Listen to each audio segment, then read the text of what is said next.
6 years, 8 fights.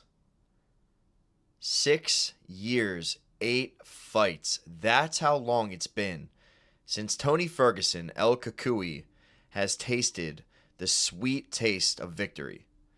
It has been 6 years. 2019 was the last time that Tony Ferguson had his hand raised in the octagon when he defeated Donald Cerrone. 6 years, 8 fights. The man owns the record for not only the longest win streak in lightweight history, tied with Islam Makhachev and Khabib Nurmagomedov, two all-time legends, but he also owns the record for the longest losing streak in UFC history. Not just lightweight, but UFC history. He went from going on the longest winning streak to the longest losing streak. It's a story quite like none I've ever seen.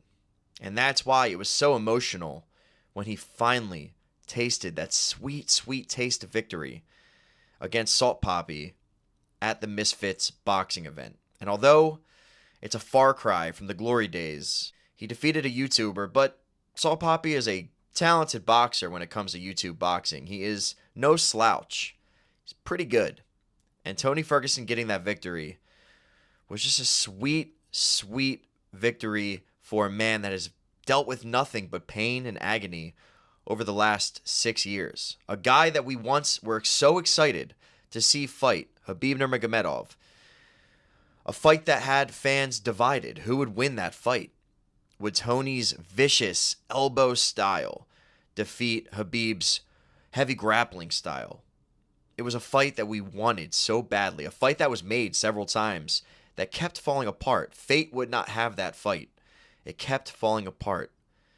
Tony literally fell. He tripped over a cable and tore ligaments and was unable to fight. And Khabib had to pull out from being sick. And there was just so many things that led up to that fight never happening. And what we saw in the ring after he got his hand raised against Salt Papi was a man having a cathartic release. A man who was once the top of his sport, the pinnacle of MMA in the UFC, finally tasting what it feels like to win.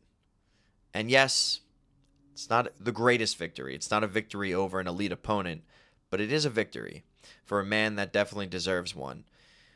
Where I am concerned and where I think that this is problematic is now that he is the Misfits champion,